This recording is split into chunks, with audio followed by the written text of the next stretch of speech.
Добро вечер, почитувани гледачи, и добро дојдовте во првиот наш Hypecast. Најпрво би сакала да ве се заблагодарам што бурно ги следите нашите социјални мрежи и нашиот YouTube канал и што сте дел од нашата нова приказна, односно нашиот нов Hypecast. Вечерва како за наш прв гостин можам да кажам дека е добро познат македонски рапер кој што добро знае да совлада музиката. Тој е татко на две прекрасни дечиња, најсладки дечиња можам да кажам, и сопруг на една од најубавите македонски жени. Добро вечер, Таско, и добро дојда во нашиот прв подкаст. Вечер, Ева вака да го срушиме ледот. Да, фала ти на поканата. Честа ми е огромна да бидам прв гостин во вашиот подкаст и фала ти за прекрасната најава. Како си денес, како се чувствуваш, како ти се допаѓа ова студија, да те прашаме? Одлично е, супер е. Мене ми се свиѓа така, има некоја атмосфера. По-приватно, по-интимно е така, по-некако, не е толку официјално као студио да речеш вау нешто, туку баш моментот на подкаст и на опуштен разговор е доловен. Така, Многу да ми е мислам мило, дека можам да кажам, што го отворам овој Hypecast со тебе. Бидејќи знам дека ќе збориме денеска на многу интересни теми и знам дека гледачите ќе останат до самиот крај. Епа, се надевам. Имам припремено многу интересни прашања. Ајде Ќе да зборуваме долго. Ајде да видиме. Што не чека све тука. Сакала да Па почнем? да почнеме. Да, ајде да почнеме. Ќе може ли да почнеме на почеток за твоето детство да зборуваме? Може. Како беше, Таско, ти како дете? Темпераментно дете доста, да не речам хиперактивно дете, кое што сакаше да пробува многу работи, од типот на екстремни спортови, вежбање, од типот на графити цртање, од типот на, не знам, возев BMX едно време, скейт возев, вежбав паркур, скокав на најопасните места у држава, се качував по згради, по многу правев, како да кажам, правев екстремни работи, сакав да пробувам екстремни работи. Цртав графити свое време, на едно време. Те фатиле некојаш кога си цртал графит? Не. Да те карат? Не, добро Не ми тоа. се десило тоа. Не, ама имаат бркано. Дур кога сум цртал и, например, сум киднал, ама да ме фатиле, не ме фатиле до сега. Не се десило да ме фатат. Дур сум цртал графити, така, едноставно си имав, не знам како да кажам, невообичаено детство. Бев дете кое што сакаше да да се дружи со сите деца, некојаш некои деца не ме прифаќа, поготово у моментот кога се преселував од Чаир во Лисиче, тука имаше некои, така знаеш, доаѓаш у нова околина, нова средина, не те прифаќаат одма, па треба да се докажеш, па јадев кјотек неколку пати, у сам старт на доаѓањето као за добре дојде и така. До колку години живееше во Чаир? Во второ деление се преселив, така да 7-8 години имав кога се преселив од Чаир во Лисиче. Чаир ми е многу драга населба, поради тоа што таму, например, идев прво деление во школа, каде што имаше деца од сите етнички припадности. И, знаеш, кога си во таква околина, некако, знаеш, као дете не ги гледаш тие работи толку на тој начин као овој албанец, овој ром, ти текно овој бошњак или било како, тука едноставно сите сте тука, во истата зграда, во истото школо и сите функционирате на ист начин, ист принцип, како да кажам. Сега, после тоа, веќе се пресели во Лисиче, меѓутоа живее во Чаир, ама иде во школа во Лисиче, пошто куќата ни беше во изградба. Татко ми ја правеше сам, што викам, ја цигла по цигла, ступ по ступ. И некојаш, значи, седе во Чаир и доаѓа во Лисиче во школа, тука веќе се запознав мислам, во конфронтација дојдов со луѓе и со деца кои што те гледаат малце поразлично, ти си дете од друга околина дојден. Јас бев навикнат во Чаир на некој друг начин на решавање на работите. Тука не функционираат така работите, знаеш, си беа екипирани децата, се знаат од многу помали, ти си им нов, не ме прифаќа, едноставно имаше многу пати после школа да ми се соберат, да ме бркаат, да ме тепаат и слично, ме напаѓаат доста. Но со тек на време, така, успеав да, како да кажам, да пројдам низ тие работи, да испливам веќе тука, веќе да речам 5-6 оделение веќе бев супер прифатен. Мислам веќе после тоа, 3-4 веќе, ама 5 оделение кога дојдов, веќе бев супер прифатен, запознаен со сите, имав Си најде пријатели, своја другари. група, најдобар другар. Да, дефинитивно. Имав симпатија и се останато. А како си израсна тебе? Како си воспитан од твоите дома? Па не сум Долго- воспитан со многу. Искрено не сум воспитан со многу. Јас доаѓам од едно работничко семејство, каде што, например, мајка ми не работеше додека јас не напунив, не знам, 16 години. Така, 16-17 години, памтам дека тогаш мајка ми тек почна да иде на работа. Татко ми не бил, мислам, не бил дома. Работел татко ми, мајка ми била дома со мене. Брат ми, она не чувала, она не воспитувала на некој начин, татко ми работел, заработал, пошто нели целиот тој процес на селење е малце тежок и поготово кога немаш подкрепа и финансии од твоите родители, зборам за родителите на татко ми, например, од тоа вакво, не е дека татко ми имал богати родители, па сега ќе прави куќа, туку нешто што успеал да скрпи, да направи, она купува плац, па полека почнува да ја гради куќата, што викам ја од 2 соби прави 3, од 3 прави поткровје и се останато. И така растен сум во некое семејство каде што да речеме, ете, купувале моите вреќа брашно за да прават леп дома, у фрижидери имало јајци и кисело млеко, ме разбираш, тоа ми било јадење, до ден денеска ми е омилено јадење, не знам, најубаво ми е кога ќе јадам јајци и кисело млеко. Та добро, тоа е бил период, например, кога најмногу Па да. ти се промениле. Да, знаеш како, кога растеш со малце, задоволен си со малце. Да. Ти текнува, не можеш ти, мислам, мене многу да ми дале, тогаш не знам, јас немало да знам да го ценам после тоа најверојатно натаму животот, не знам како да кажам. Јас сум растен со брат, ти текнува сме делеле една соба до 21 година јас сум бил со брат ми во истата соба, ме разбираш. И тие работи, мислам, те учат на некои различни вредности во животот, едноставно поради тоа што позадината на сите работи е финансиската состојба. Ти текно и ти кога во некоја финансиска состојба каде што не можеш да имаш све што имаат другите деца, некако не се чувствуваш заостана, туку знаеш да ги цениш тие мали ситни работи, као например дома да има лепна маса, дома да има струја, да има вода, да имам кај да седам и се останато. Значи пак ќе кажам, не дека тоа било некоја беда, кој знае каква, меѓутоа било скромно. Како да кажам, скромно. За разлика сум имал и другари, врсници мои кои што живееле во тотален луксус.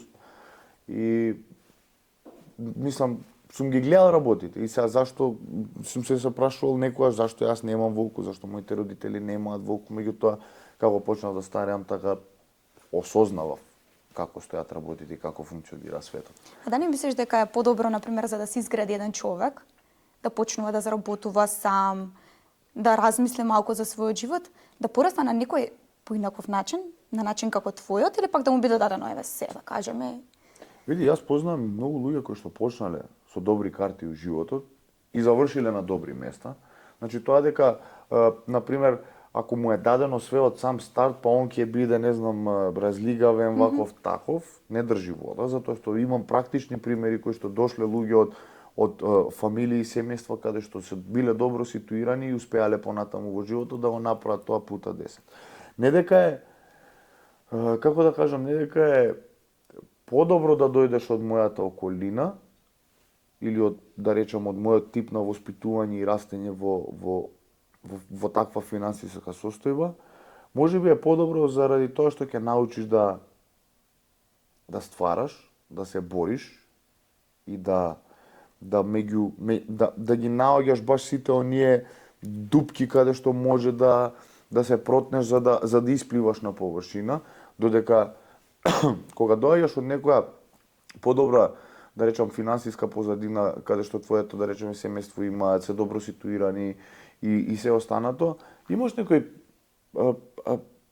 побрз старт, кик старт имаш, како да кажам. Можеш многу побрзо да стигнеш до местото каде што сакаш. Меѓутоа не е фактор. Никогаш не е фактор тоа, заради тоа што познавам исто и многу луѓе кои што дошле од мојата околина и не успеале во животот и кои што дошли исто и од пари и станале многу лоши. Така да игра улога, меѓутоа не е клучно. Мислам дека е се до човекот. Да, се зависи од Да, човек. до човекот, затоа што на пример, јас имам имам пријатели кои што на пример татко им бил бизнисмен и они го прателе неговиот пример, мислам нивните родители биле бизнисмени, го прателе нивниот пример, се угледале на нив и створиле многу. Уште повеќе од тоа што им оставиле нивните родители. Познавам и луѓе кои што исто нивните родители биле бизнисмени и финансиски многу добро ситуирани и уништиле се. Да, ме мислам дека сето тоа е од воспитувањето од дома. Да, дефинитивно.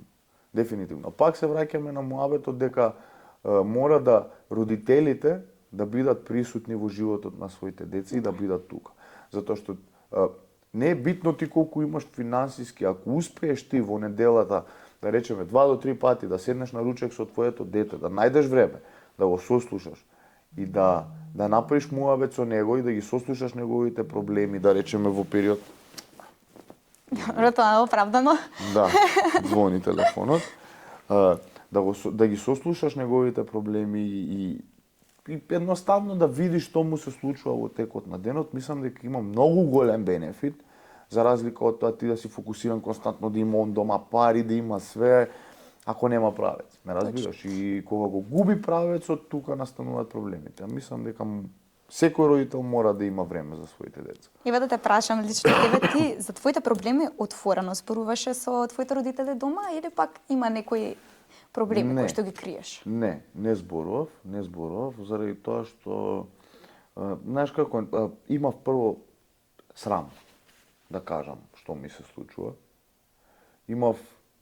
Мада моите родители знаеа, приметуваа уште кога, не знам, кога првпат почнав да конзумирам трева и останати работи, моите родители приметија, дури татко ми наоѓаше некои работи по јакни, по такви работи. Меѓутоа тоа не беше некој долг период, беа кратки периоди, тинејџерски години, каде што, например, сум бил така во некои друштва, каде што сум можел да влезам и да излезам, едноставно некако на некој начин, затоа што пак моите биле тука да ме, знаеш, ке те казни, седи дома, нема да искачаш, и ти некако се оддалечуваш од тие луѓе, после тоа пак ќе се зближиш, ама веќе не е тоа. Така да, ми беше срам, искрено ти кажам, ми беше многу срам да им кажам на моите родители што правам и како правам. Кога ме фатија за цигари, дека пушам, памтам.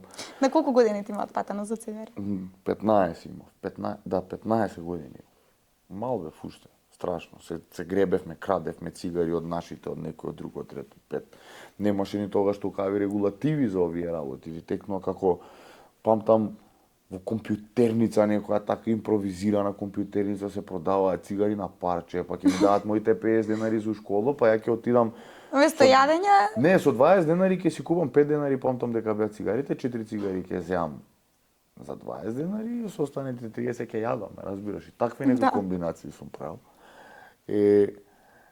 Ама знам дека, например, од секогаш ме фурале да спортувам и да вежбам. Ако нешто ми кажувале дека треба да правам, поготоа татко ми е тоа дека треба да бидам физички активен и да бидам константно во некој спорт. Значи, као дете бев тренирав карате, после тоа за тоа и неверојатно сум тренирал и све она што ми потикнува адреналин, пошто од мали нозете сум почнал да тренирам карате, после тоа сум возел скейт, сум возел точак, BMX, сум вежбал паркур јам вежбал на 8 години, као гледаш дете од 14 години, 13 и трча низ парки, прави салта, рипа, скока, така да.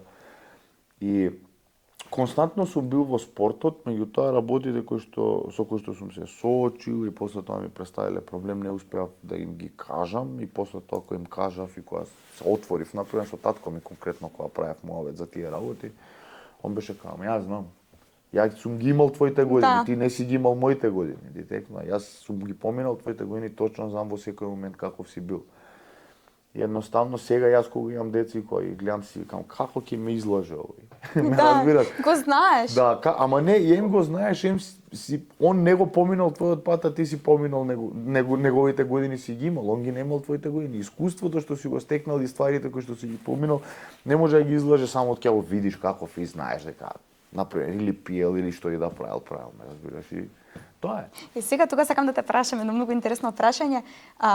Како ги воспитуваш ти твоите деца, бидејќи, еве знам една случка, го имаш оставено малиот да се качи на многу високо место, ти беше до него, да. Го гледаш и му рече, ке те гледам, можеш, сам си, тука сум до тебе, ама ке се симнеш сам. Да. Не му помагаш, го оставаш сам да се снајде. Не. Знаеш зашо го оставам сам да се снајде? Уште од мали нозе, затоа што првично имам прочитано дека некаде им се развива многу интелигенцијата со тоа и едноставно наоѓа начин како да се справи со проблемот, без при тоа значи да плаче. Да, јас ќе ти бидам потпора, тука сум, ако згусти ќе ти помогнам, меѓутоа прво снајди се сам. Сега они се доста мали за тоа, меѓутоа луѓе не го со тек на време го гледам, веќе почна да губи страф од некои работи. Да. Например, се качува на маса, од маса рипа на кревет, ме разбираш. Јас го бодрам во тие работи едноставно за да му докажам дека менталната пречка е секогаш во мозокот. Иако е мало, од мали нозе се учи тоа. Значи, уште од мал се учи дека тие некои работи стравот и како да кажам, и тие блокади што ги имаме ни се наметнати со тек на време. И сакам јас да му бидам него првиот пример за тоа дека на секоја препрека, ако он се откажува или ме бара мене, ти текно, утре ќе продолжи така ни животот. Да. И мислам дека тоа ќе биде многу поголем проблем за него. Не сакам јас да бидам причината, затоа што он ќе има проблем утре во животот, што нема да знае да се снајде за некои работи. А тоа можам да го направам јас, поради тоа што многу го сакам. Например, и Киријан исто, и за Киријан, и за Лукијан истото го мислам. Конкретно го зимам него како пример и тоа што е сега поголем малце, веќе 3 години ќе полни. Да. И веќе почна и да збори, и да разбира, и ме сваќа што му кажувам. И муабетот ми е дека со тоа што јас него многу го сакам. И ако сакам да му помагам во све, ако му се мешам во работите, утре он ќе мисли дека во све во животот ќе треба јас да му бидам помош. А мислам дека тоа е многу лошо, пошто повеќе ќе го осакатам така. Кога ќе научи сам да се снаоѓи, кога ќе свати дека има сила сам да се снајде и да пројде преку некои препреки, знаеш, ќе нема му требам после тоа. Или кога ќе му затребам, само ќе рече тато ми треба помош, окей, тука сум. Меѓутоа не се, како да ти кажам, не се фокусира јас да ти помогам, туку гледај сам да го најдеш патот. И да, мислам дека знам и за која ситуација збориш конкретно точно. И тогаш имаше страф да се качи. А можам да кажам дека и тоа место и мене ме фасцинираш. Да. Бидејќи игротеката беше направена за поголеми деца од 4 години, он влеза на колку, на 2? 2 години имаше. Да, и требаше да има присуство на родители, нормално. Јас бев со него, меѓутоа не беше муабетот дека јас сегде ќе го носам него, туку чисто го надгледував за да не падне да се утепа. Да. И баш го памтам моментот дека како се качуваше, јас го бодре, фати се тука, му кажував каде да се фати, меѓутоа он работата мораше да ја заврши сама ако сака да се качи. И се качи. Се послуша, да. По тобоганот после. А со Киријана, со маличката исто така или бидејќи она е женско малце? Она е многу по-самостална. Она е многу по-самостална. Јас се чудев, она има година и 5 месеци, година и 6 месеци. Ама многу е по-самостална. Она уште од кога е родена нема цуцла фатено. Сама спие во кревет, сама женско. Јас се чудев, јас очекував женско да биде као понежно, знаеш, тука приврзано, леле мајко што е Киријана, мајко мила. Значи, оганче, мало оганче, само иде, прави нешто цело време, у акција некоја, се качува, се пентари, што при Лукијан и она повтара по него. Има пример за тоа. Да, има пример и тоа многу. Да беше она прва родена, може она ќе побараше повеќе, вака сега гледа отпрати и се. Па види карактер, тоа кај децата е карактер, уште од дете се гледа каков карактер ќе има и какво ќе биде, пошто ти тоа да, колку и да му го обликуваш после тек на животот ќе стане нешто, меѓутоа се гледа уште од раѓање какво е, ти текно, не ќе да спие со нас, се нервира кога ја држиш у раце. Не знам, цуцла не фати, тоа го кажав дека не фати цуцла, значи немаше она цуцла, Лукијан имаше цуцла од 2 години, 2 и нешто. Тешко беше да го одвикнеш? Не, успеав на финта направив и не знам, мислам тешко беше, да, му ја дупнувавме, не знам, па му стававме чоколадо на незе као демек дека тоа као еврокрем било нешто така. Знаеш, ти као родител си пробуваш све што ќе видиш. Ама ништо не успеа и еден ден го држав у раце, вака памтам и му ја вадев цуцлата и поминува птици горе лета и му и прави не збореше уште. Тој збореше, ама така малци и тато птици нешто. И ја вака со цуцлата направи фуп нагоре кога демек ја фрлам, ама вака кога ја фрли флап и ја ставив у джеп. Викам птиците ти ја земаат цуцлата. Плачеше? Да, плачеше. Ама после тоа, на пример, му пројде заспа, утрента стана, ги гледа птиците, Птиците, цуцето и му пројде после некој период веќе и заборави. Добро И е, го се нашол одвикнав. финта. Да. Да, искрено, знаеш како имавме многу голем проблем, затоа што кога немаше цуцло, он беше многу нервозен, агресивен, плаче по цуцлото, Да. заспиваше со цуцло, стануваше со цуцло, цело време беше со цуцлото уст. И може да му направи проблем. Генерално и цуцлите се окей до некоја возраст, ама после тоа е тешко да го одвикнеш, ако не се одвикне се искривува вилица, заби се оштетуваат и слично. И ние пробувавме, ама не успеавме и дете тоа упали тој ден. Не знам што се деси, упали тоа тој ден и од тогаш. Од тоа што најмалку се надаваш така ќе Да, чисто испадне, рандом ќе ги видне видов и нешто. текнал моментот направи вака со суслата, ја ставив у джеп, пилињата ја зема, пилињата ја зема и така му остана. А телефон им даваш или? Не, Не? нема телефон. Мислам, не, Тоа е не им добро. давам телефон. Ја им го давам мојот, ама и пошто има као пенкалце на него и да Да цртаат цртаат, им давам, да. У принцип така ги занимавам. Многу ретко сум им пуштал цртани по пат негде долго кога сме биле, значи ептен така некои 20 минути, пола сат пред крај, ако сме негде на пат, иначе жена ми е главен аниматор у кола кога се возиме, врти позади, игра, Секоја пушта чест. музики, не знам ти што играчки им дава, им пее песни. Не им даваме телефони, да. Екран имаат само од телевизор и тоа многу малце, не ни сакаат веќе да гледаат телевизија. Да. Искрено.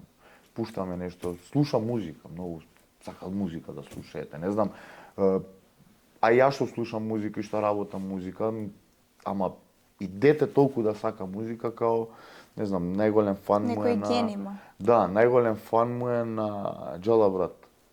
Многу сака Джала брат да го слуша. Не ми е јасно што е со него и со музиката на Джала брат и на Лукјан, ама нова песна извади, он ја слуша и нема, тоа е на репит 10 дена и тоа се возиме у некој градинки, се враќаме назад и го слуша. Сега последно време почна и мои песни да вара. Дукати сака да ја слуша, Тик-так сака да ја слуша, Луда сака да ја слуша. Така да, ево, почнува и мои песни да слуша. За Уда сакав да ти спомнам малце подале, ама Ајде, добро нема сакав да ти кажам, предобра песна, Фала. летен хит, Фала ти. ме фасцинираше. И спотот е Фала. предобар. Теа да ја поздравиме, Да ја Теа поздравиме. Трајковска. Респект. Да. Да, види, добро испадна Луда. Супер испадна како проект. Мислам дека убодевме таму кај што требаше да убодеме, си ја фативме публиката што требаше да ја фатиме и едноставно природно испадна, спонтано некако и се деси. Да. Да, убаво. Убава песна, мека за слушање и едноставно има некои летни вибрации, требаше да извадиме лани, меѓутоа со оглед на ситуацијата што се случи во Кочани не успеавме да извадиме и одложивме за оваа година. Ќе оставам за Да, ова може да после, да после да продолжиме. поразговараме, да. Да продолжиме. Да те прашам за тинеџерските денови зборевме. Како започна ти, од каде дојде до таа идеја да работиш, да пишуваш, да компонираш сам, да ги правиш своите први песни? Има Вујко. Вујко ми е, на мајка ми брат е со средно музичко. И он ми е имал, како да кажам, инсталирано таа желба за музика, и тоа што он во тоа време, знам дека свиреше на виолина, свиреше на пијано. И некако, јас почнав да пишувам поезија како дете, и знаеш кога влагаш во средно после тие тинеџерски години, тука имаш екипа, луѓе околу тебе, другари, пријатели, кои што се сите во некој свој филм. И ја едноставно се склопив со раперите во тоа време, разбираш. И сега од Вујко ми од едната страна имав музиката, од друга страна го имав пишување о поезија, со рап, со хип-хоп, и некако ми се склопи све. И памтам дека Вујко ми имаше компјутер и он ми режеше цедиња, ама на цедињата кога ми ги режеше имаше песни од 50 Cent и од Eminem. Првите 2-3 цедиња беа со 50 Cent и Eminem песни. И мене ми беше тоа толку многу јака музика во тој период, што бев као, ова сакам да го правам, сакам да бидам рапер, прво време бев рапер. Сакам да бидам рапер и сакам да правам рап музика, као. На колку години ја доби таа желба за да се занимаваш со музика?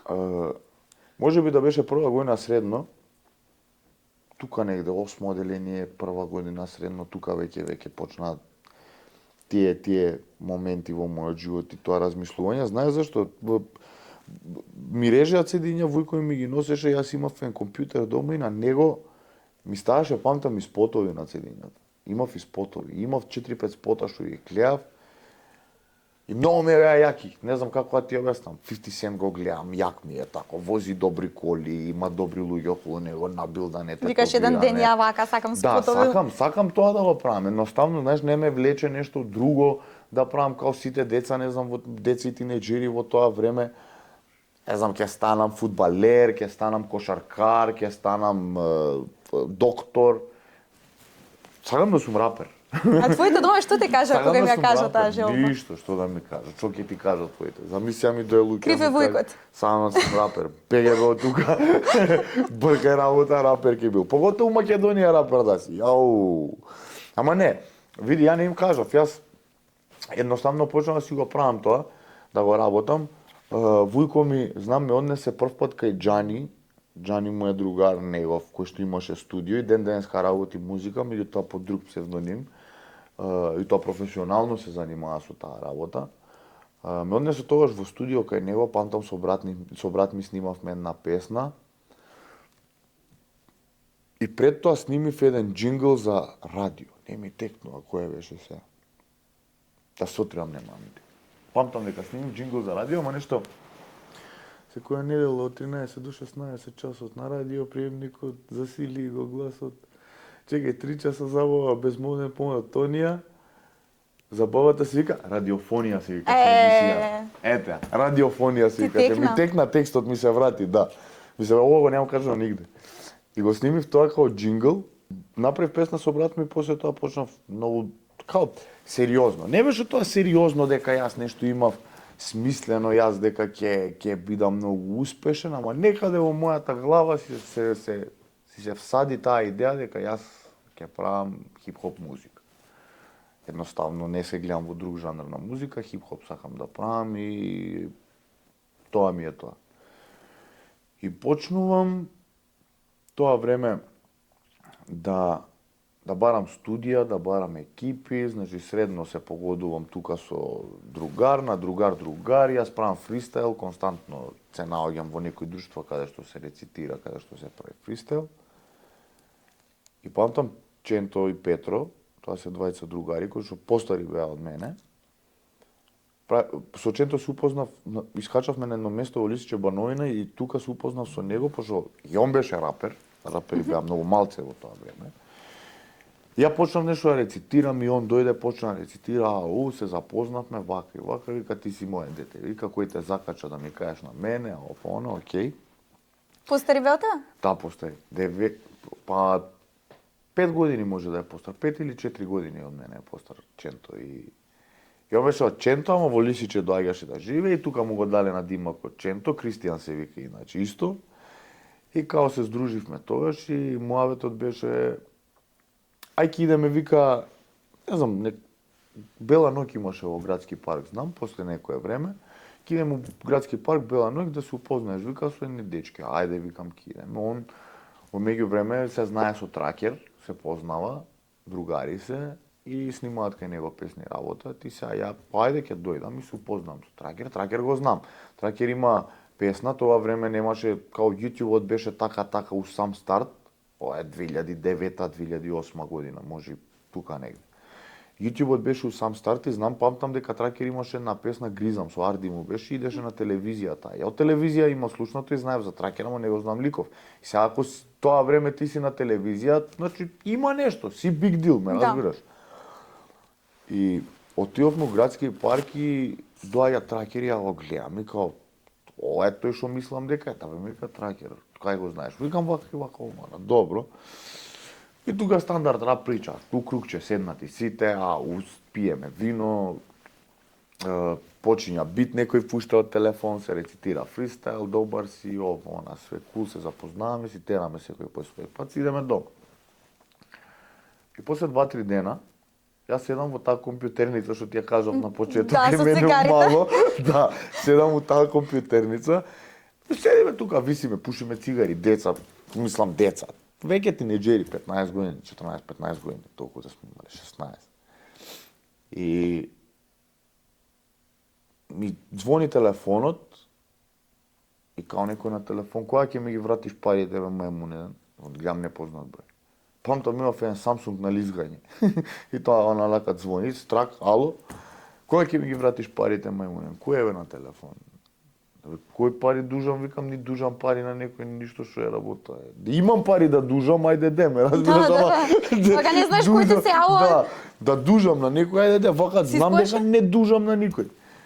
И не се исплашив, знаеш, едноставно ми беше малце чудно дека некој ме бара за пари. Викам, што е работа? Абе, тракере ми вика. Ми го даде Да те ченто зафркала. бројот, да.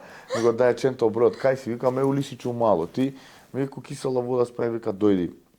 Ако можеш до кисела вода, вика да правиме еден муавет. Тоа ајде, викам, ќе дојдам да правиме муавет. Седмица газ. Стигам у кисела вода, пешки преку Влахов поминав од позади. Памтам пешки, толку автобусот до кај ќе тости, после пешади. Поминав од кај Влахов, отидов стигнав у кисела вода, ги видов тука на едно паркче седнати сите, се прави фристайл, се рецитира све. Истата приказна и тракер ми вика, дали сакаш да снимаш песни? Викам, сакам.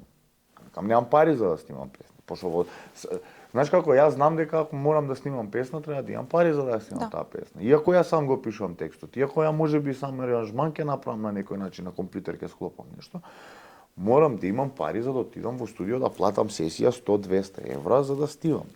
Немам како да ги најдам. Јас работам со татко ми во меѓувреме, столарија, чепка му помагам нешто викенд кога сум слободен од школа или слично, ама пак не можеш да собереш толку пари. Искачаш, ме разбираш, млад човек си.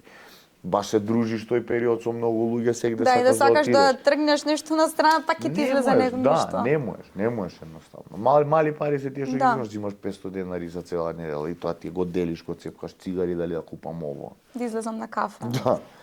Кафе. Па искачавме и на кафе, да, ама знаеш како?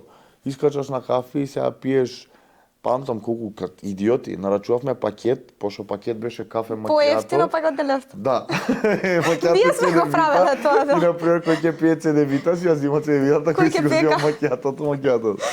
И не бркаат такви кафичи, нема везе, тоа е, се снаоѓавме. И сакаш ли вика да снимаш песни, тракер? Викам, сакам, да. Викам, немам пари.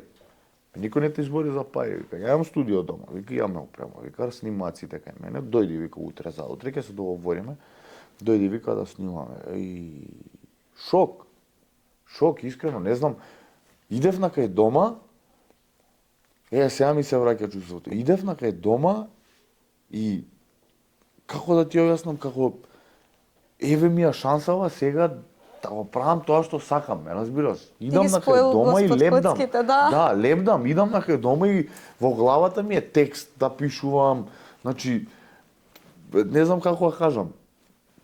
Едноставно веќе можам да си го остварам тоа што сакам да го правам цело време, ме разбираш? Пашка близко ми е во Ново Лисиче ми е. Рапери се сито, Ново Лисиче, Слаткар е многу популарен тогаш, ти текнува, Токсикологија се тогаш многу популарни, не знам, има Легијата се тогаш исто популарни, значи време на хип-хопот изборам за мене едно од најдобрите ери на хип-хопот во Македонија, според мене. Значи правиме муавет, сите се у пик, сите имаат, Слаткар има комерцијален стил, Тони Зем вади комерцијален, имаш андерграунд хип-хоп, као Легијата, хардкор. Значи имаш многу артисти и секој прави добар и добар рап имаш, и добар хип-хоп, као сериозно. Викам, ја му имам шанса сега моментално ставам дел од ова. При тоа ти текнува некој има да ме снима, да ме води низ тој цел процес и плюс не треба да трошам пари. Ека ќе трошам, немам. Кепсна десетка, да. Тоа викам. И почнувам да идам кај тракер да снимам. Снимам кај тракер.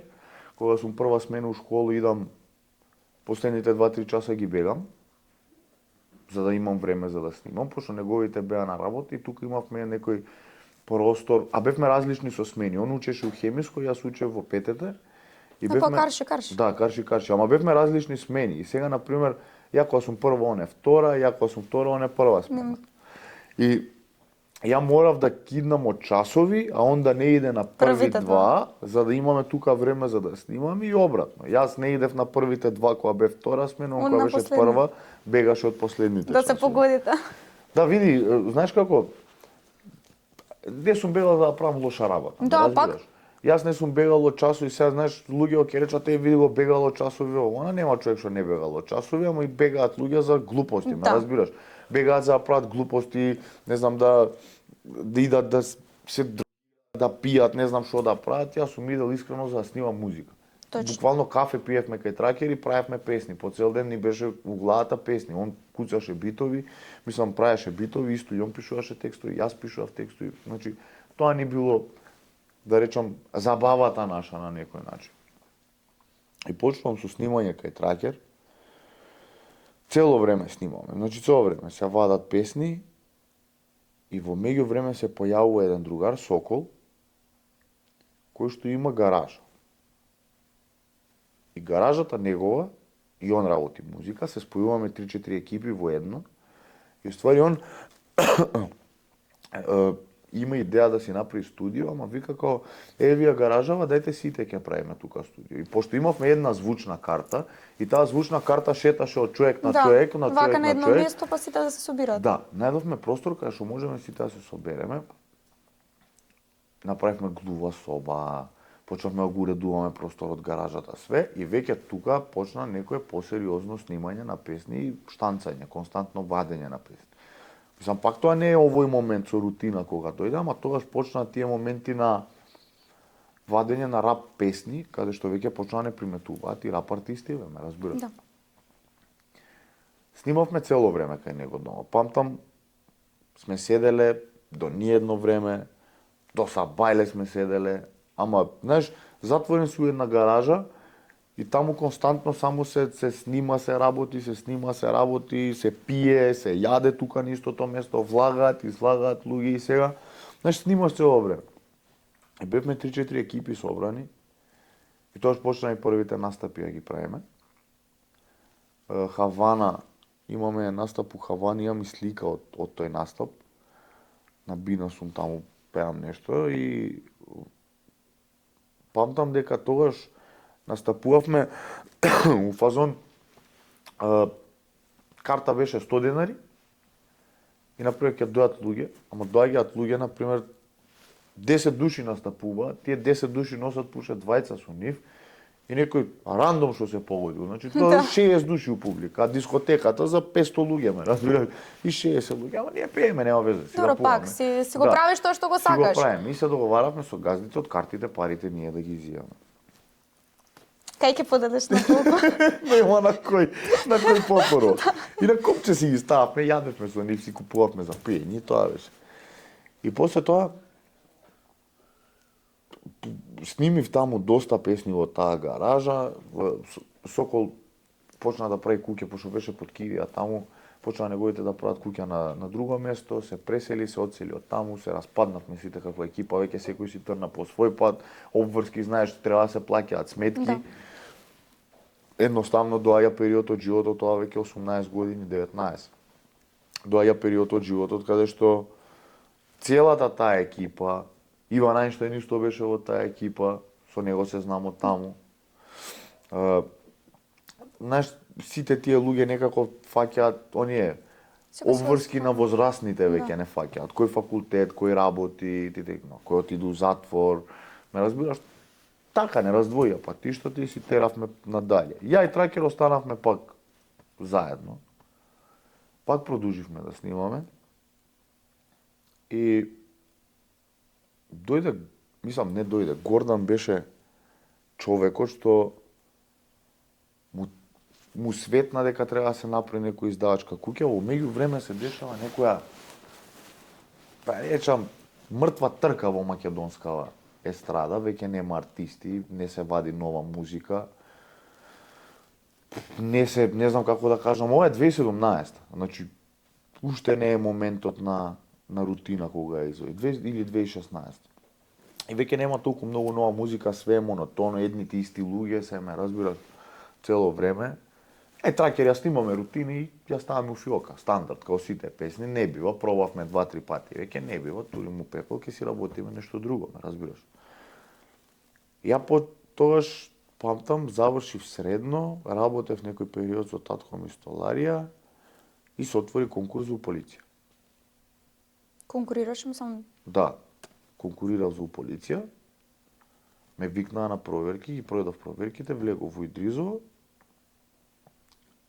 пошто татко ми, знаеш, А ти има ли, еве, да те прашам искрено вака, татко ти има кажано, например, ајде пробај се во полиција, тргни од ова, нема да беше- успееш, пробај. затоа и тргнав да работам во полиција, затоа што едноставно кога ќе сум му спомнел на татко ми дека сум сакал со музика да се бавам, како и секој родител нормално, ти кажа тоа треба пари, му викам не ми требаат мене, јас имам екипа, имам Да. другари вака.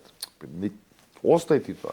Знаеш, ќе му продаш сега сол на човек што работи со сол, ме разбираш. Не може да му продам на татко ми фори кога татко ми поминал и ситуирешето ни животот и сега јас ќе му кажам ќе работам музика. Чекај малце, не функционира тоа све така, полека. И јас планирав да идам во војска, пошто стварно веќе не знаев ни што да правам со животот, дали вам во факултет пробав, упишав се, отпишав, ме Тие разбираш. години секојаш Да. со тоа. И веќе не знам што да правам во животот. И сватив дека ми треба дисциплина, пошто моите не може да ме контролираат. Не можеше никој да ме контролира. Едноставно таков човек сум, не дозволувам да ме контролира некој. Викам, ќе идам на место, сакам да отидам на место каде што авторитет ќе има некој над мене и ќе нема да можам ништо да му кажам, ме разбираш? Ќе нема да можам да му кажам затоа што едноставно е како да кажам надреден е Да. тука и мора да го слушаш и почитуваш, ме разбираш? И сега во војска да идам, за да стекнам малце дисциплина. Меѓутоа се отвори конкурс во полиција, можев да влезам, физички бев спремен. Исто, све останато пројдов кој што треба да пројдам, ме викнаа во Идризово, почнав да идам во Идризово од понеделник до петок, без излез. Така беше тогаш јас кога бев во полициска академија.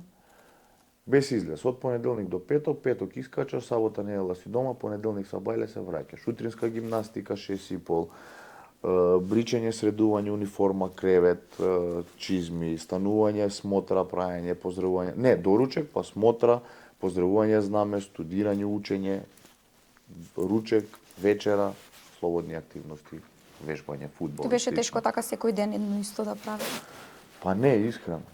Искрено да ти кажам. Некако многу ми помогна тоа, заради тоа што, знаеш како, ја мислам дека знаејќи се сам себе и познавајќи се сега од оваа гледна точка, може би тоа ми било пресврт у животот за да се фатам за некоја работа многу цврсто да ја завршам, затоа што едново со друго се коси скроз, Да. као хип-хопот и рапот се косат со полиција, едно со друго Врска не иде, нема, да. никад нема да иде, ме разбираш, не ни иде. Јас сакав војска да идам, а се отворив дека позиција можев да отидам, отидов и знаеш веќе сум во бунило, не знам што сакам да бидам, сакам да станам нешто у животот, ама немам веќе јасна цел, знаеш веќе немам јасна цел за тоа како да го изведам и да го направам. И идам во Идризово и да сум во Идризово викенди, кога не пуштаат дома да си идеме, ја пуштам музика. Работам диџеј. Пуштам музика во имаше еден кафич туку у Дебар мало, не издав локацијата на студио. Нема врска, но тоа сите знаеме дека сме у Деварбало.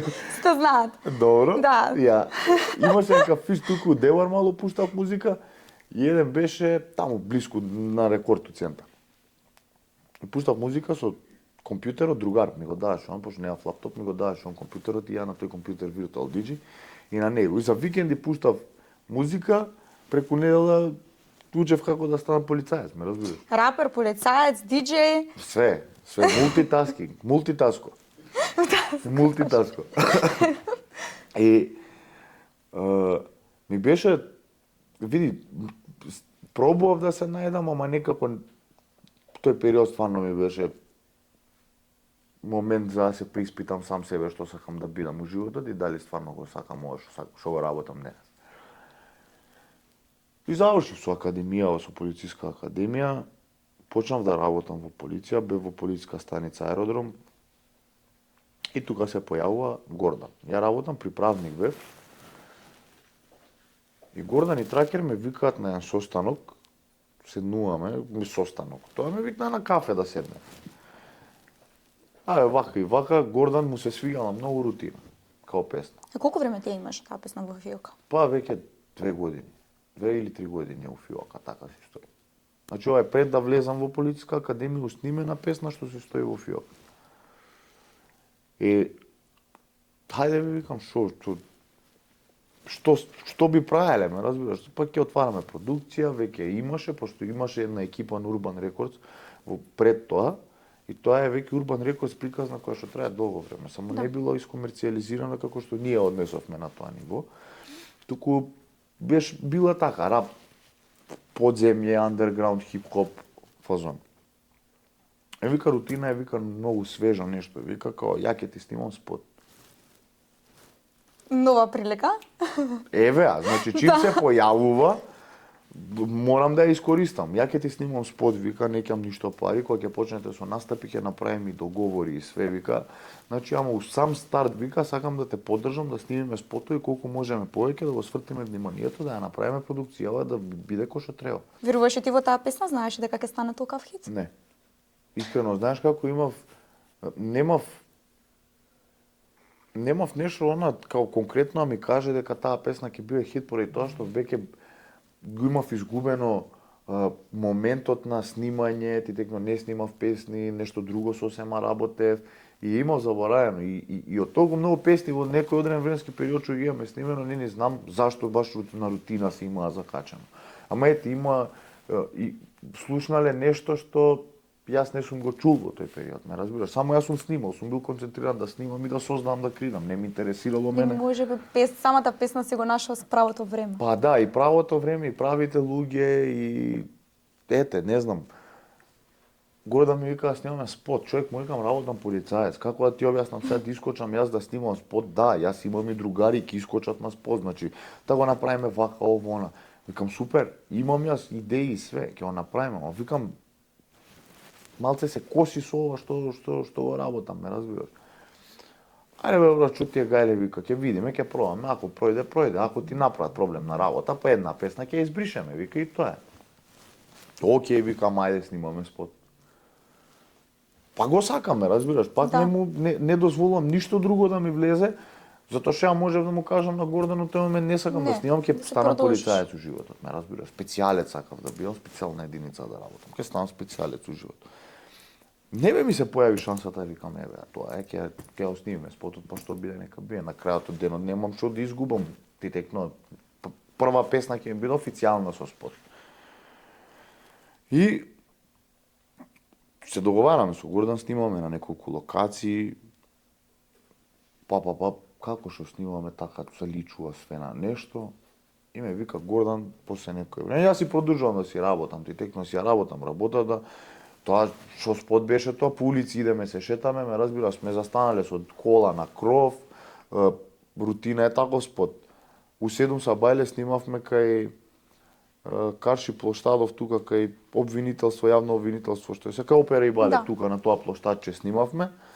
У 7 Сабајле у недела за да нема луѓе, ти текно за да бидеме само ние у фазон. Не знам. И таман ти не си бил на работа? Ја работев на смени.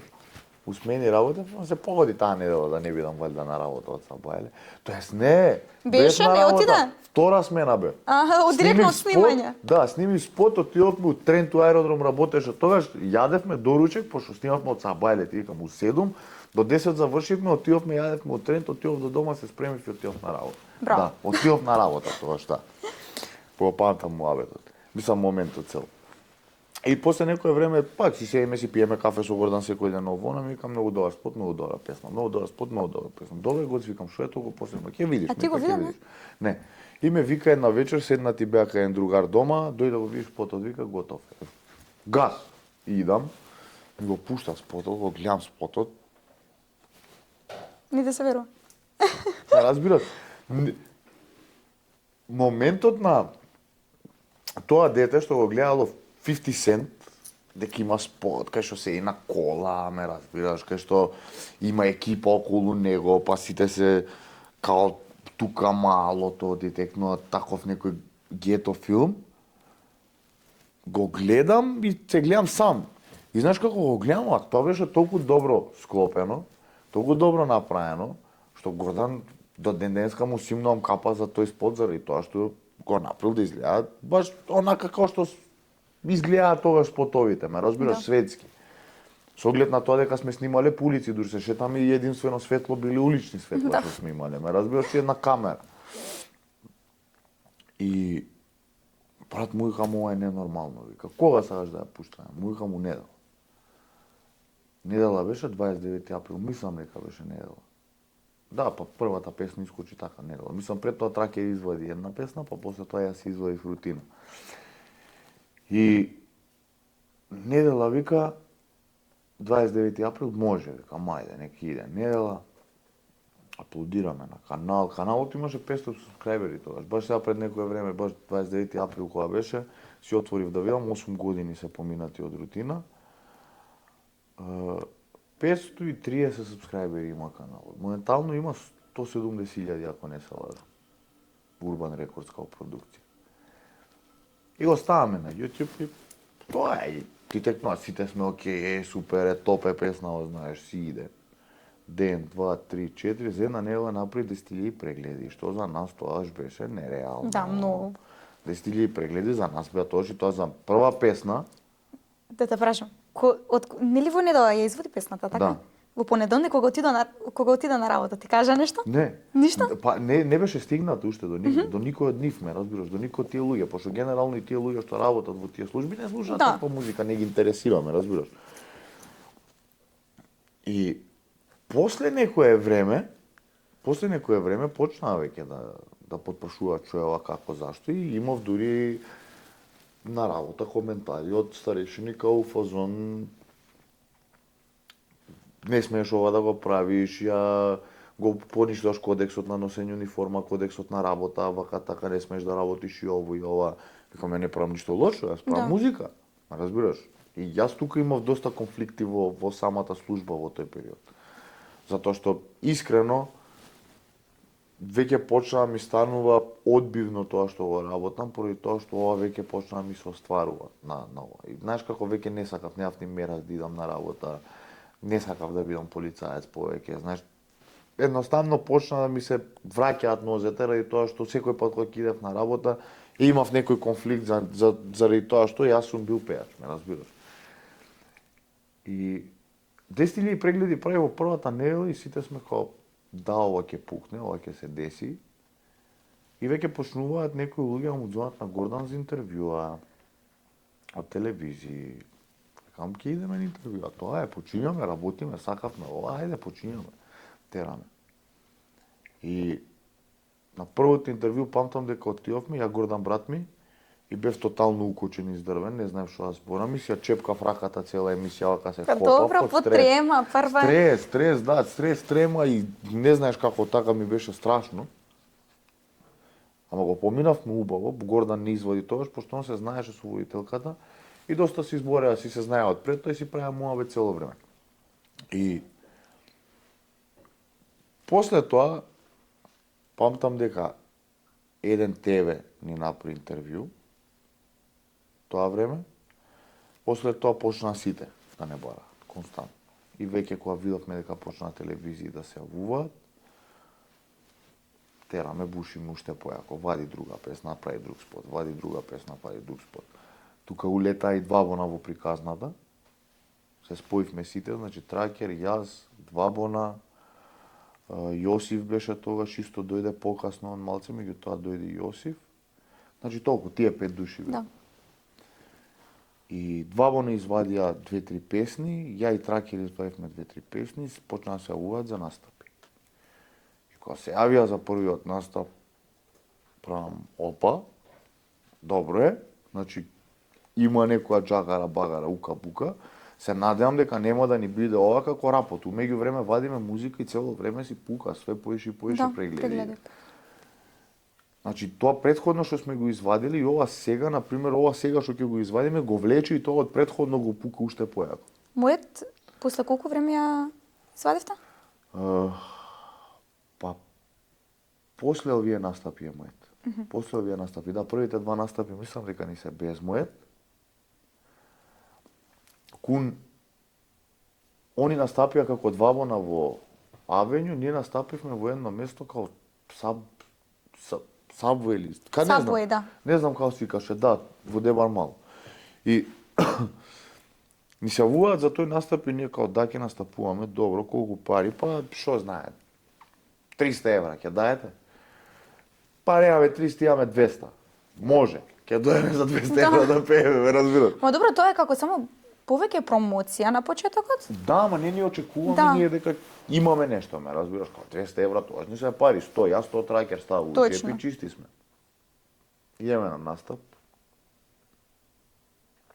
Како да ти објаснам, редица надвор луѓе, клубот е пун, тоа доле, пуно е, на самата сцена кај што настапуваме има луѓе околу нас исто, пуно е, ние не можеме ни да влеземе и Влезете. надвор се чека ред.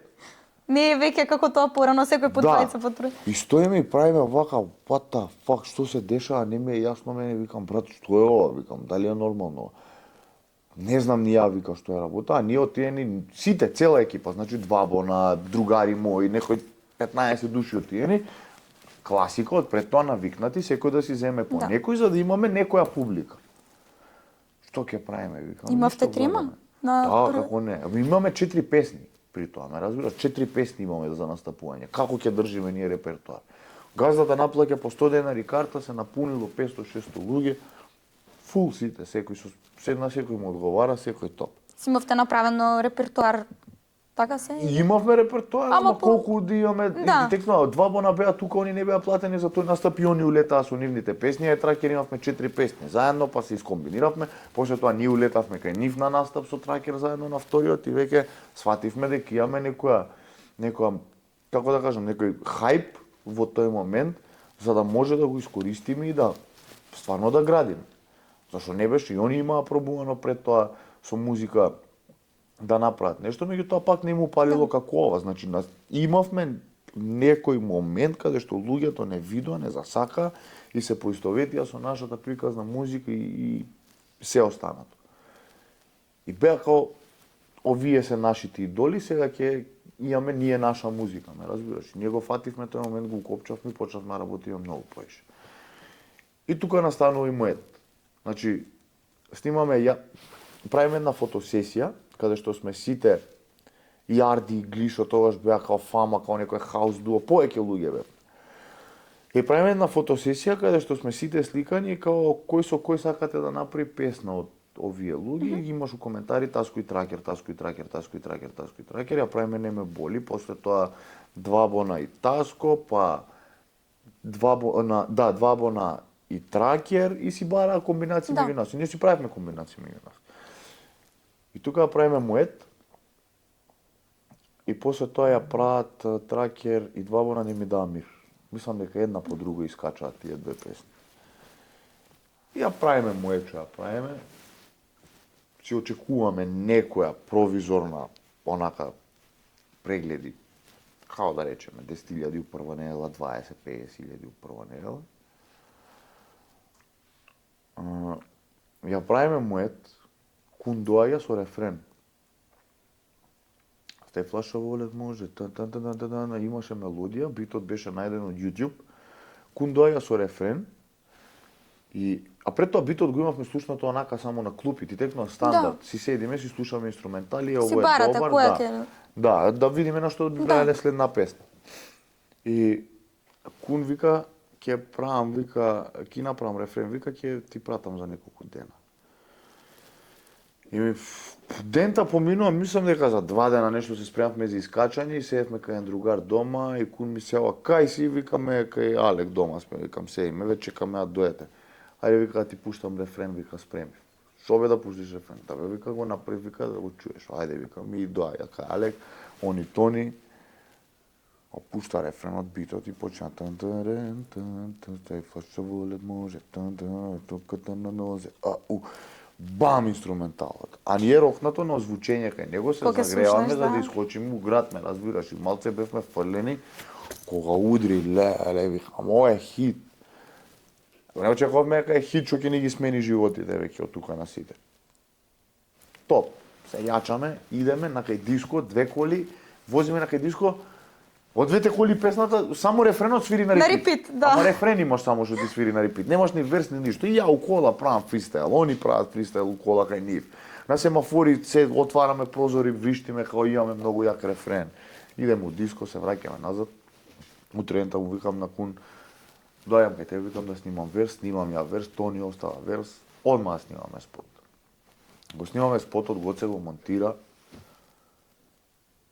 И ја умеѓу време таа вечер уствари, сега ми се враќа филмот, таа вечер се враќавме и застанавме под железничка да јадеме.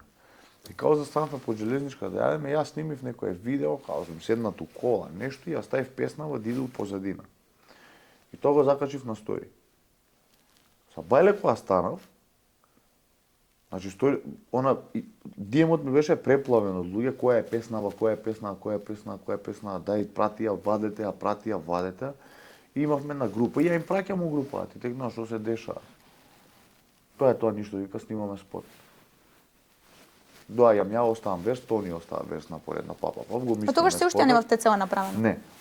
Само рефренот го оставив јас од моет, баш тоа што го имав од Кун, пратен у телефон. Само тоа тоа? само тој момент го имав стајно и тоа беше 15 Кога ти секунди. напиша пораке, ајде брзо да спремаме да снимаме, ние мора. свативме дека имаме нешто, да мора да го искористиме моментот. Ти ајде, идам ја утре ден така Кун го снимам версот, после тоа поминува, имаше ни една неделя Тони како го остави версот. И да снимаме спот. Се договараме да снимаме спот, што ќе правиме, како ќе правиме, класика наше, коли да има, луѓе да има, ќе се обереме, ќе се качиме на кров на зграда, нешто зајди сонце, беа тогаш популарни, не знам популарни, ние ги слушавме. Равка Мора, Бон Семси, тоа се германски едни артисти Рапери. што прават, рап. Мислам, рапери и артисти пеат, не е само рап дека прават. И баш од нивни еден спот се инспириравме за мојот да го направиме, го правиме, пукаме на YouTube. Веќе летото заврши, ние планиравме лето време да извадиме, летото заврши, таа е 9 септември, мислам дека беше. И ја пуштаме, бам, првиот ден, 24 сата, некои 10-15 илјади прегледи. Бам, вториот ден 30 илјади, третиот ден 60, ме разбираш, четвртиот 70. Баб за една недела, ако не се лажам, мислам дека така беше, направи 100 илјади прегледи. Славење. И тоа беше веќе сериозен потек. И почнаа да звонат за настапи, почнаа да бараат. Мене и Тракер прво не бара, два бона си ги бара одделно, па после тоа настапувавме. И тоа не бара од Скопје, не бара од Велес. Прв пат у Велес, мислам надвор од Скопје настапувавме, во Велес настапивме. Јас и Тракер, исто пак идевме 15 души, два бона, Јосиф, не знам, сите доаѓа. Тоа е добро што сте си биле подршка. Да. Кој да пее сите заедно? Да, види, многу се сакавме. Како да ти објаснам, знаеш, го поминавме истиот пат, поготово што и два бона се знаат со Тракер од истите води, од кај што сум јас, и јас од два бона се знам Од исто. уште од тоа време. Ама ти текнува пак не раздвоја патиштата, тие 4 екипи што ти ги зборев, една екипа беа и они. Кога се собиравме во тие рап друштва, една екипа беа и они. Меѓутоа не раздвои животот, ама ете пак не спои се причина. И веќе си го знаевме патот сите и знаеш како некако многу сите го сакавме тоа. Енергијата ни беше на сите дај да успееме. Ние кога вадевме песна, сите имавме исти профилни слики. Сите стававме исти, не знам, постови, сите стававме, значи се координиравме да бидеме као армија, буквално имавме она так протокол за вадење на песна имавме. И мојот пукна, почна да звонат на настапи, отидовме у Велес, почнавме да настапуваме сегде. И тука ја направија после тоа не ми дава мир, Тракер и два бона, уште толку испука све и веќе од тука натаму почнавме да параме, да ждереме све. Значи настапи почна да се јавуваат, ни требаше менаџер, тогаш Желе дојде во целата приказна, Желе ги зема два бона, мене ме побара исто, Сладкар, со Сладкар дуети и само рокање, настапи секој викенд. И сега, например, ако се вратиш во минатото, и кога ќе погледнеш низ се што имаш поминато за да стигнеш до овде, ќе си размислиш ли ова беше само сон или можев да стигнем да успеам до тука? Да поминам низ целиот овој пат и да не се откажам. На тој таско, во тој период, некако, валјда, пошто многу сум го сакал тоа, ми се отвориле коцките и знаеш, универзумот и Господ направиле се што е во нивна полза за да ми успее заради тоа што некако сум го сакал и сум се борел за тоа. Ме разбираш како ти објаснам? Ама никогаш не сум знаел, не сум верувал дека можам да стигнам до ова ниво. Ами никош не се откажал. Не сум се откажал. Не. Јас сум сакал само да креирам музика. И што им го зборам тоа на сите артисти моментално кога ќе правам муавет со некој. Мене никогаш во главата не ми била крајната цел јас да станам популарен и да ме снема. Мене крајната цел ми била последниот мој здив да го испуштам со песна, ме разбираш, со музика. Значи, го сакам тоа што го работам. Како да им објаснам дека тие прегледи и тоа све што јас сум вадел музика во време кога прегледите не биле битни. Да. Кога нешто не ми влијаело толку многу на мојата глава и моментално не ми влијае сериозно, као не ми интересира, јас сакам да биде музика мојот живот. Јас сакам да креирам, да стварам, да ја работам таа работа што ја сакам. Па макар и се да изгубам ако треба, ама ќе си го работам тоа што сакам да го работам. Ќе го работам и го правам со многу љубов и со многу внимание. И едноставно кога ти се случуваат сопките е многу битно да станеш, паднеш, се клизнеш, паднеш, пак е па. И едноставно од 50 луѓе 30, 20, 10, 10, 5 и 5 топ 3 ќе дојдат на крај. Тие топ 3 се тука. Еден ќе биде прво место, па ќе се смена. Ќе се ротира. Тоа и се случува, ти техно ете, не знам. Ќе речам, мислам јас не го кажувам тоа го кажува публиката генерално.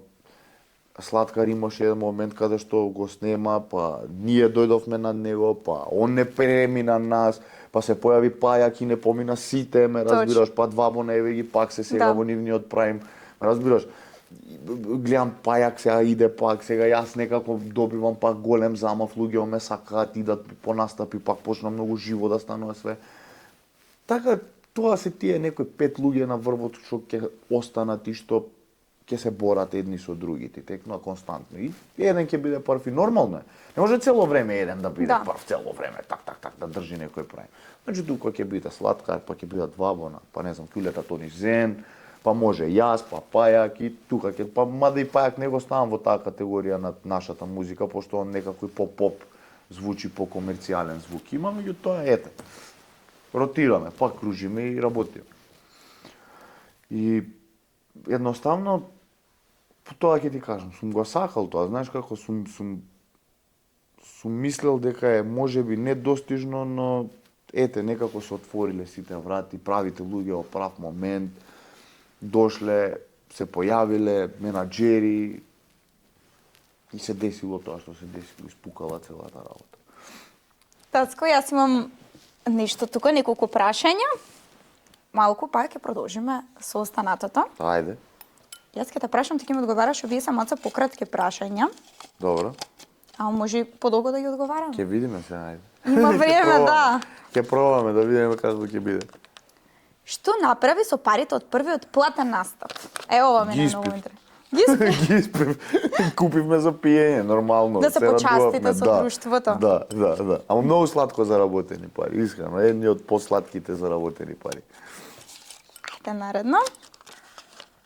Дали за време на настап ти се додворувале девојки? Да. Ај, па мора тоа на секој млад артист во времето. Јас сум им се додворувал на девојки на сред настап, не они на мене. Нешто сакам да те прашам тука. Кога правевте свадба, кога веќе се ожени, имаше малце проблем љубомора од женската страна за настапи? Па, Дека пак девојчиња и да те слушаат, те гледаат. Да, види, и требаше на жена ми малце да се привикне со кој у брак и што ми е работата и како ми е работата, меѓутоа и докажав во неколку наврати дека тоа е само работа и дека така функционира и едноставно сега го гледам само како работа. Убаво да настапиш, ја ќе си легнам, ако си дојдеш покасно, отклучено ќе ти биде влези спи. Љубовта пред се до вербата, така. Да, дефинитивно. Дали се заборавил некогаш текст од твојот песна за време на настап? Да. И како се снајде? Многу пати. Па, Публиката пее. публиката пее, ја мрмљам нешто бр. Што ми се деси сега последно? Настапував некоја песна долго време што ја немам настапувано, сега баш скоро беше. И стварно не ми текнуваше на текстот, ја пеам и најнаш почна ама пеат они јако име така да терам. Ја, ајде, да се горе, на сите им се десило. Пуштате 100%. светлата и... Да, на сите им си има десено. Прв бакнеш и како изгледаше тоа? Ти текнува на првиот бакнеш? Да. На колку години? На 10 сега ќе кажеш, 9. Не, седмо оделение бев. 6:7 оделение летото, валјда тогаш, седмо оделение бев. Колку би имал тогаш? 11? Да, 10. Да, 11, да. Мал си бил. Мал, детиште. Па добро, ти од мал се... Тоа све беше, само не беше прв бакнеш, нема везе. Нема везе. Тоа беше све, само не беше прв бакнеш, ама го памтам, да. Дали постои песна што си ја напишал, но после некое време си разбрал дека била кринч и не си ја извадил? Да, има многу песни. Има многу песни што останале така у компјутери, например вечерата ми е многу јака, добра, дури ја снимам, дури работам или дента, не знам.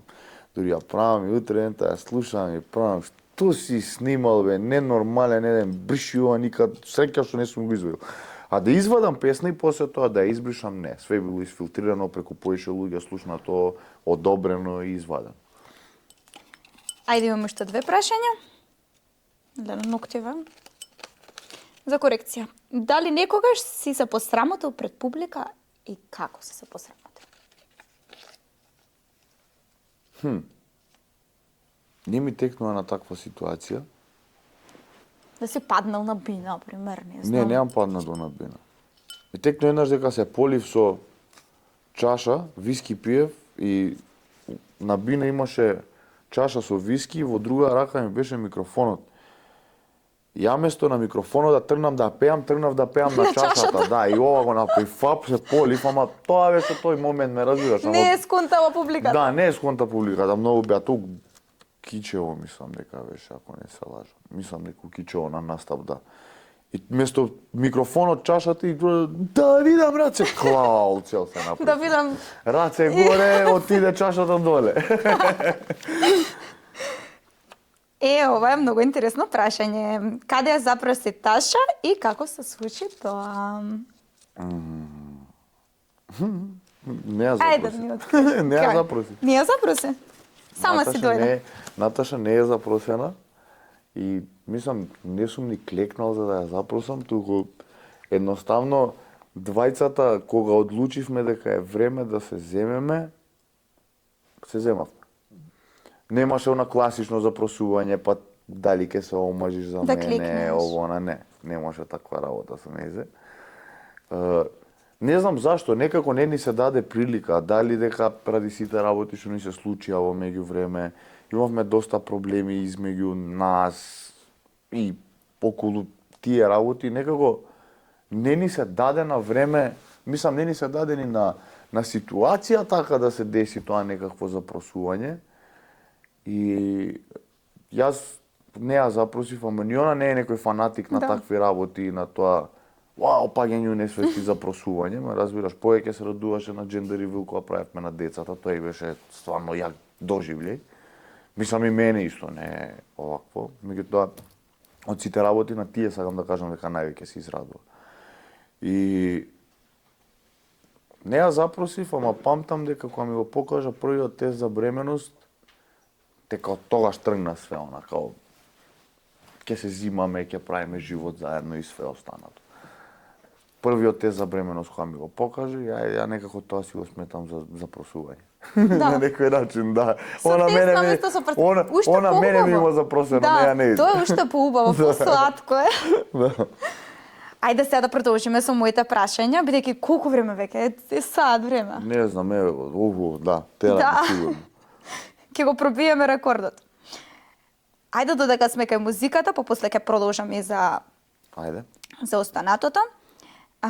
Кажи ми со колку српски артисти и пејачи вака имаш соработувано, со кои си во добри односи, со кои не си во добри односи? Генерално со сите сум во добри односи. Имам соработувано со Раста, со Цвија имам една песна, со Инас имам песна. Тие се, они се тројца артисти. Не, со Фокс имам песна, извини. Со Фокс имам исто песна, да. Толку некои 4-5 артисти се со кои што сум соработувал, иначе се познавам лично со сите. со Корони Римски се знам, со Цоби се познавам исто. Мислам, со сите се знам од српската естрада и во супер односи сум со сите генерално. Не сме имале прилика, да речам, да бидеме многу блиски, па за да си замериме за нешто, Да. не разбираш. Ти можеш да му замериш на близок човек, поради тоа што си имал некој интимен однос со него, зборам од типот на ти ги знаел сите твои слаби страни, ти ги знаел проблемите и се останато и најчесто се случува кога ќе те предаде или кога ќе ти текно кога ќе се оддалечи малку од тебе, тогаш се чувствуваш. Ти можеш да бидеш повреден од близок човек, не можеш да бидеш повреден Точно. од некој што ти е далечен. Така да со сите оние, мислам конкретно за твоето прашање, со српски артисти со кои сум во добар однос, со сите. Со сите сум окей, добар пријател сум, мислам и окей функционирам. Ти има некој од српските артисти прв пишано на тебе или ти си пишал на некој друг за соработка на песна? Како си има случајно првата песна еве соработка со српски артист? Раста ми пиша да правиме Кога ја заедно виде таа песна. порака се изненади многу? Па да, знаеш зашто? Ради тоа што ја го слушам него, од многу Да. одамна го слушам, и ја слушам неговата музика. И сега дојде момент каде што треба да настапуваме заедно. Имаше еден концерт во Билјанини извори, на Билјанини извори во Охрид. И он го имаше стаено стариот плакат за тој настап, а имаа направено нов кај што бев додаен јас. И он го имаше стаено плакатот кај што не бев додаен јас. И имаше тогаш во тој период имавме многу фан групи што не пратат, што не следат. И тоа беше таков покој кај негову коментари, Да, кај е зашто не Таско, се го- кај е Таско, зашто го нема Таско, кај е Таско, кај е Таско, агенција, мислам, продукцијата која што го работеше тој настан, веќе го имаше стано плакатот со мене. И сега зашто овој не го става, што се противиме, Да. разбираш? И тука почна го напаѓаат у коментари, ама тоа правам муавет дека беа коментари, као 4000 коментари имаше у рок од 24 часа, само дереа цело време. Го избриша постот, го врати назад со мојот плакат, као фазон, ме тагне и мене и као се извини, пошто не знаел зашто станува збор. Ја тука веќе добив пристап до неговиот ДМ, ти текнува, веќе ме прифаќа, ме тагнува и веќе Да. имаме пристап и имам муавет како можам да направам. И као брате уживај му, викам као све е во ред, нема проблем, ќе се видиме. Се упознаваме, идам во Охрид, се упознаваме. Настапуваме вечерто, настапува прв, јас втор, Маја Беровиќ беше трета, настапуваше. Јас настапував помеѓу нив двајца. Он беше тука, виде што се случуваше на мојот настап. И договоривме студио. И ми пиша као фазон кога си слободен да би договориле студио сесија. Вика да доеш до Белград да видиме што може да се направи, знаеш. Би сакал да работам со тебе, ми се свиѓа. Пошто Раста е таков тип. Ако он види дека ти имаш потенцијал и во тој момент си доста популарен, и да не си популарен, он ќе направи Да. песна со тебе. Меѓутоа, ако му се свиѓаш како човек, меѓутоа и ако види дека си популарен, едноставно така се работи, така функционираат работите. Знаеш, нема тука его, нема тука јас сум големата звезда која овој да Точно. правам песна со него. Не, туку едноставно ќе ги пуштам моите пипци до кај може да стигнат и да ја фатам секоја публика. Он си има негова публика. Ако ја направам јас песна со него, ќе ја фатам неговата публика. И вајс верса, може и он да ја фати мојата, ти текно. Така функционираат, со соработки се функционира на его. И така искочи тајне. Бев во Белград у студио, седев 2 дена таму, 2 дена по цел ден во студио бевме и ја направивме тај. А песната Сафир со Магдалина? Таа за Макфест. Таа за Макфест, да. Да, таа Број 1 беше во трендинг. Да, таа беше Долго број 1 време. во трендинг и победи на Макфест од фестивал до фестивал имаше мислам најслушана песна за 23-та према 24-та. И Ме победи на интересира Макфест. како се запознавте со Магдалина, бидејќи стрикно Не. беше нова. Да. Ја познавам бидејќи идеше на танц со мене. Доста е помала, 2003 мислам дека Па така. не знам, да, мислам дека е 2004-та, помала, да, она Да, е да, помала. Јас ја запознав нејзе на едно талент шоу тука кај нас што се одржуваше, мислам јас ја запознав. Јас бев Ти жири има феноменален комисија, глас, да. Жири комисија бев во тоа талент шоу, ме викна, као менуваа на секоја недела различни музичари и артисти и ме викна као сакаш ли да бидеш жири комисија? Да, бе, викам зашто не, супер, ајде, кинам, уствари беше фолк музика пеја. генерално пеа фолк песни на тоа шоу. Ја бев као, шо да кажам ја за фолк музика, Да. ме разбираш, не сум ја оваа бранша. Само она пееше од Селин Дион некоја песна, не можам да се сетам сега. Француска песна некоја беше, баш мислам дека на француски од Селин Дион. И од Fugees пееше некоја песна, америчка. И баш тоа ме фати кај незе, баш тој момент, викам, девојчо, и стварно искина, многу добро пееше. И доаѓа време треба да правиме песна за Макфест и ваја ми вика оваа година, од претходната беше Пајак со Бела, вика оваа година сака ти да доеш како специјален гостин, дали би сакал да се поеш? Да бе, викам супер. Вика нема да поминуваш, вика во дебитантски ова, туку директ идеш, вика на таа гала вечерта кога Да. е, вика да пееш и да се представиш со песната, авторска песна треба да направиме. Само ајде викам ќе направиме. Правиме аранжман, го правиме аранжманот, Пајак во меѓувреме остава некоја мелодија, ама со на, мелодизира. И мене ми го праќа и ваја тоа и ја идам на кај студио и ми текнува, викам ќе правам сега песна Сафир, плав Сафир. Нешто тоа константно ми е во главата дур возам на кај студио и ми иде во позадина песнава. И стигам во студио, го пишувам текстот, го оставаме така, го снимам јас све и ваја ми сева после трена ми вика најдов девојче што ќе опее рефренот, викам кој, па викам Магдалена. А ви викам брат да не е ризик, викам. Знаеш зашто? Од една страна викам сега да ние јес да правиме песна за Макфест, ама викам малце, знаеш, не е докажана како пеачка, може да и биде незе проблем да пее лайф, иако она пееше лайф, сепак Макфест е друг тип, ова беше 10 души бевме тука на шоу, таму имаш публика, Макфест е сепак фестивалет и техно. Ки ти ја пратам, вика слушнија како го испеа рефренот, ми ја праќа, правам, течко му викам крај толку. Извини што посумљав, викам, извини. Пошто и Вајо, например, си има слух за тие работи, школуван музичар е, знае точно кој може да го изведе тоа. И она прво дојде во студио, кога ја работевме песната, да, сега ми се враќа оваквото. Дојде во студио кога ја работевме песната, го испеа рефренот, ама остави само такви вокали, да речеме површински само колку да проба. И после тоа ја бев као скептичен дали е она окей за песнава и Ваја уствари во меѓувреме викнал пак и го напуниле тоа, го снимиле баш кој што треба звучи. И звучеше кој што звучеше, рекол, знаев дека ќе буквално знаев дека ќе биде хит, само беше прашање на време кога. И кога отидовме на Макфест со таа песна, не беше хит у сам старт, беше онака полека, идеше. Знам и на TikTok пробувавме да ја изфураме све и некако дигнав раце од незе, реков као што сака нека се деси. И после некое време... Да, почна да ја слушаат луѓе и фати замав и 4 милиони моментално. Да. Што е солидно. Многу солидно за денешниот YouTube. Да, за денешниот YouTube. А со теа Трајковска Вуда, морам да кажам дека еве теа повторно ќе ја поздравам. Песнава е стварно летен хит. Добре. Ја пак ќе кажам дека има многу добра енергија и теа е исто музичар кој што е многу версатилен. Значи може да се уклопи во секое сценарио на песна.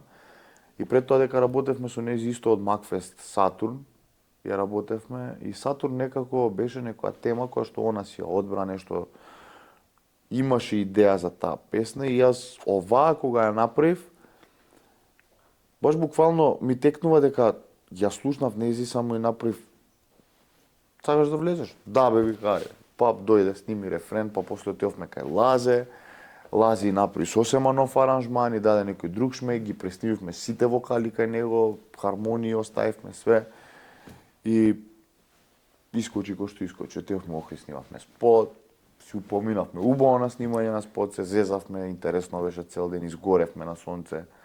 И со боја се вративте. Да, тоа обавезно. Тоа обавезно. Изгорен и со боја. И изљупен на крај. Ама, да, и требаше ти викам лани да искочи таа песна. Ама со оглед на ситуацијата што не снајде, мислам дека не беше ни време ни место за да се вади музика. Јас, ете, например, имав некој албум кој што го извадив на Веќе од септември почнав Да. да бадам музика. Ете, моје 2 искочи со 2 абона, па после тоа почнав пак некои песни, Имаше 3 албумот. песни сам, така? Да, албумот го извадив. Да, после тоа, песна по песна ги вадев песните и ете така, веќе почнав да се активирам и сега од лани песната испадна за оваа година, меѓутоа ја прифаќаат луѓето Да. и добро помина. И оваа песна си го нашла своето време. Да. Мислам дека ќе време стане ми- голем летен хит. Па и јас очекувам. Искрен. Јас знаеш како викам дека е Летна рано. песна, убава мелодија. Рано е, мислам дека луѓето ќе ја почувствуваат највеќе кога ќе патуваат негде, Да. ако ја слушаат, и на плажа. Значи, дали на плажа, дали негде на некоја дестинација кај што си лабав и можеш стварно да Да. ја почувствуваш песна. Иначе ти идеш денеска на работа да возиш и да ти свири некој по тебе луд, ја ќе го искршам радиото, ме разбираш, ќе се изнервирам. Вака кога сум опуштен, кога сум лабав, ми треба таква музика, така да. Па добро, мај сте извадиле сега. Па да. Април уствари? Да, не, Да. еве мај. Генерално Има. е мај, ама Мај, веќе јуни, одмори јули, кога има ќе почнат време, тука, да. тука и давам предност. Ќе видиме. Морам да кажем пак, песната мене ме Фала фасцинираше. ти, Мене фала ретко ти. која песна, моет исто ева за моет која ја слушнав таа песна исто. Од прва ја слушнав, одма го научив текстот. Влагу мозок, Не знам да, како. влагу И мозок. оваа песна исто. Е па, тоа е, некои песни такви се баш ние не гледаме, мислам, не гледаме.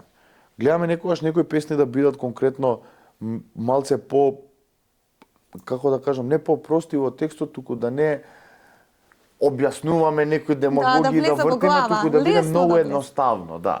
Поедноставно да биде, не просто едноставно да биде, зборот, едноставно беше зборот. Поедноставен текст за да може многу полесно да се запамти, затоа што генерално и публиката која ја слуша песната, ти текнува, нема сега да се замара некој да учи да рапува или да пее или не знам ти што. Многу попрост текст, мислам поедноставен текст кој ќе му дадеш на човек, многу едноставно може да влезе во глава и да Точно. да го вози едноставно, да си тера. И луда е направена баш да те релаксира едноставно и да те тера да играш, да се забавуваш, да не мислиш на ништо. Така е направена песната. И ние у студио дури ја правевме песната, така се чувствував. А некој проект сега во блискинина припремаш нов? Да, и повеќе проекти припремам, сакам да извадам сега една песна овој месец и да најавам EP, тоа ќе биде EP од 3 песни која што ќе бидат, една ќе искочи со спот и мислам и сите други ќе искочат на стриминг платформи како мислам како EP во формат на 3 песни и после тоа планирам да направам некоја соработка, во преговори сум со неколку артисти од Балканов и па таму зимуска планирам пак албум да извадам. Ајде, чекаме нови песни. Фала. Чекаме нови песни и морам да ги слушнам. Ќе биде добро. А сега да те прашам, како се запознавте со твојата сопруга? На Facebook. Стварно на Facebook? Па добро, тоа време беше актуелен Фейсбукот. Мене ми кажа еден другар ми ја покажа као види ја тетовирана е вака така ово она. Ја ома додлов за пријател и првиот муавет беше као па да ти е за тетоважи. Добри вака, тетоважи. така, да, пошто она беше за тоа време стварно као за жена доста тетовирана во нашата држава. И си куцкавме цело време, back and forth. Јас тогаш бев уврска, не бев уврска, имав девојки, немав девојки, ти текнат, се мотав, се шуњав у кругови. Она е и поголема од мене, ме разбираш, 6 години е постара од мене. И сега ти текнува, ја куцкам со незе, као со дете си пишувам, ти текнува цело време, тоа Да. и беше пристапот, као со дете си пишувам. И после овој временски период, не знам, така пишувавме, па се изгубивме еден од друг, као не пишувавме и некако имав еден период во мојот живот кај што бев стварно распад систем. Мислам, распад систем од типот на бев у кафани, искочен цело време, со различни луѓе, ме разбираш, константно бев во некој петок, сабота, недела ќе настапувам, ја од понеделник до четврток се влечам негде по некој журки на таму нааму цело време. И она тога се појави во тој распад систем и некако кликна, као да ти објаснам. И меѓутоа комуникацијата ни е од многу поодамна. Цело време сме во комуникација, само не дошла ситуација каде што ете така би седнали и сами да направиме овој. Ја бев искочен у кафана туку у Дебар мало и пиша као демек кај си шо пришо, вона викаме у Дебар малу кафана со другари сум искочен, викам сакаш дали да доеш, ќе дојдам. Ја не ни очекував, ме разбираш. Памтам бев со Оги, Тарабунов беше, брат ми беше, Алек, бевме неколку другари. И она доаѓа на маса сам. И баб седнува до мене одма, такта. Браво, права жена, можам да кажам. И бев зачуден искрено, вака кога ја видов си викам, свака ти част и цела вечер муавет она, после тоа се видовме, така се. Малце поинтимно навлеговме во сите работи и така ми стана жена. Интересно приказано, Да. можам да Тоа е кажам. на Facebook, полк, боц, тоа како беше боц. А колку На време Facebook. бевте вака во врска или на почеток кога почнавте бевте така ај ќе видиме дали ќе да, биде, на дали нема да почетокот, биде. не, ние Заедно зна- трениравте, така? Што здали заедно? Трениравте. Што? По спорт. Не.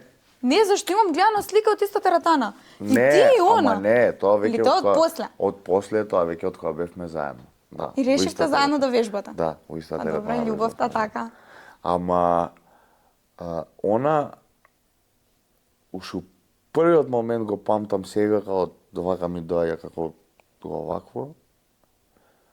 Го памтам муавето дека точно ми го со овие збори. Знаеш дека ако сега се бациме ми вика, дека од тука нема назад.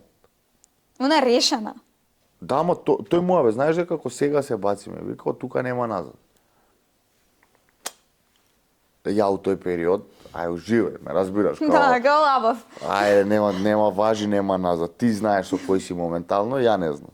И стварно, Нема неколку назад. години подоцна, еве сме уште заедно. Да, нема назад. Да. 2 деца покасно, еве не. А Теско, кажи ми, прв пат на колку години имаш пробано алкохол? По можеби 14, да, 14 години. 13-14 години.